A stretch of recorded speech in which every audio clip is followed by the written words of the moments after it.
Halo guys, selamat datang kembali di Replok Rupiah. Beberapa hari terakhir ada banyak pertanyaan tentang pasar Bitcoin dan aset kripto. Apakah sudah masuk bear market? Apakah bull market masih ada? Sebaiknya kita beli, jual, atau hold? Kapan bottom? Kapan top? Intinya seputar siklus 4 tahunan Bitcoin. Hari ini saya mau coba jawab beberapa pertanyaan itu lewat analisis on-chain. Nah, tonton sampai akhir, siapa tahu pertanyaan kalian bisa terjawab. Oke, let's go!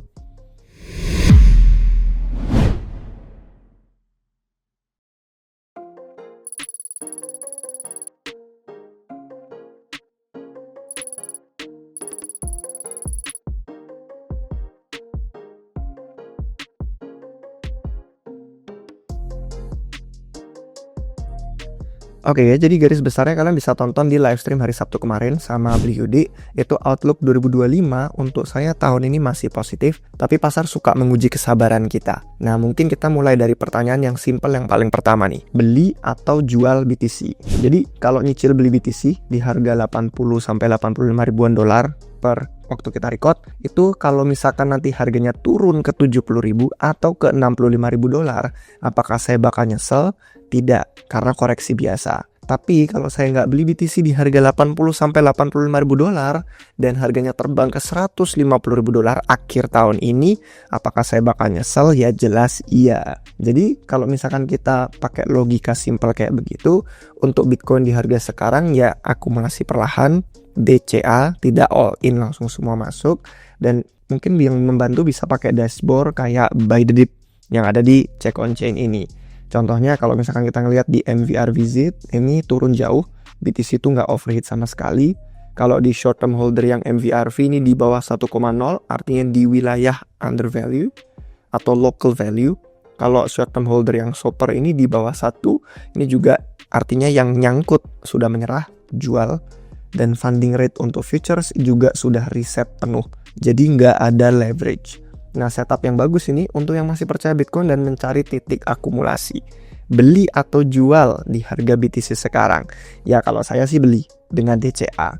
Pertanyaan kedua ini mungkin tentang bottom. Ini bottom atau top? Jadi kalau misalkan kita lihat dari yang pertama, ini sinyal Bollinger Band MVRV short term holder. Intinya tidak sering indikator hijau ini.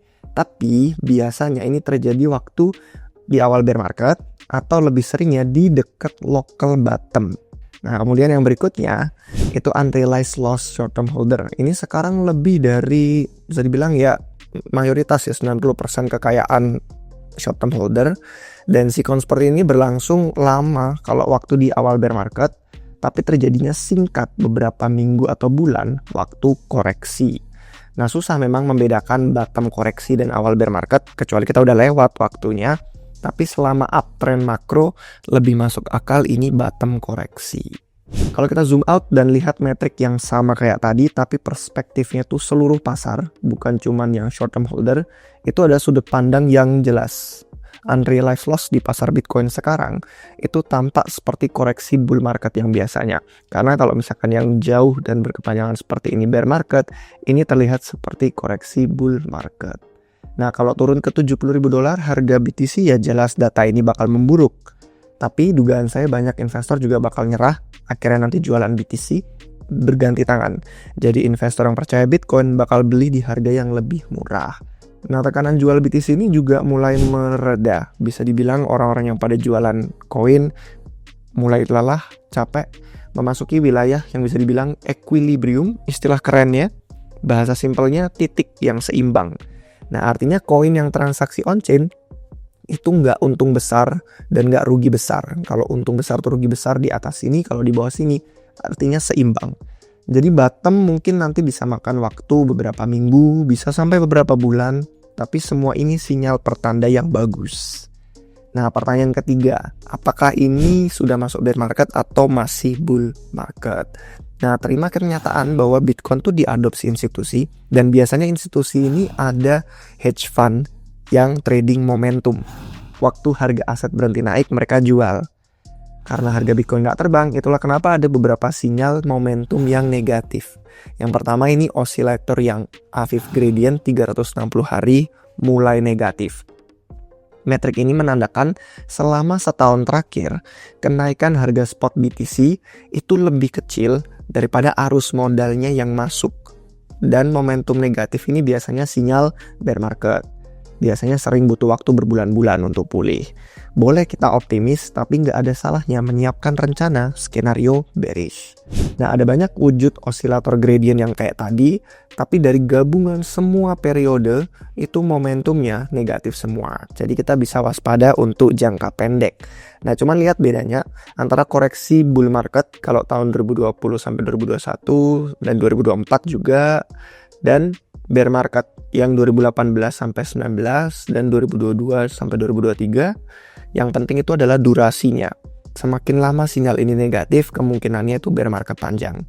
Jadi semoga bottom ini segera terbentuk dalam beberapa minggu ke depan. Ada momentum yang negatif juga dari MVRV yang short term holder. Karena ini lagi ada di bawah rata-rata 155 harinya. Ini rata-rata 155 hari dan sekarang kita lagi di bawahnya.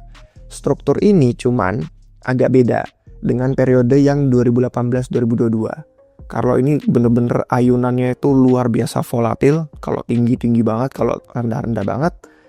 Kita sekarang lebih mirip dengan tahun 2016 dan 2017. Kelihatannya itu kayak ayunannya seimbang, jadi saya lebih yakin kalau koreksi ini wajar dan masih sehat sejauh ini.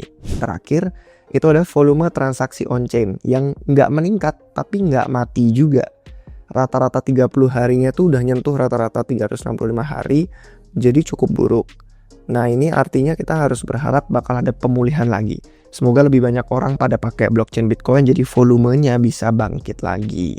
Jadi, untuk pertanyaan yang terakhir, itu adalah apakah ini artinya akhir dari siklus 4 tahunannya Bitcoin? Nah, saya pikir sih siklus ini bakal mengubah pemahaman orang mungkin soal definisi siklus Bitcoin. Mungkin garis pemisah antara ini bull market, ini bear market, ini waktu mulai, ini waktu selesai akan memudar, ngeblur. Banyak orang salah ekspektasi bahwa kita akan mengulangi sejarah sama persis selamanya. Padahal sejarah bisa aja mirip, tapi nggak mengulangi persis.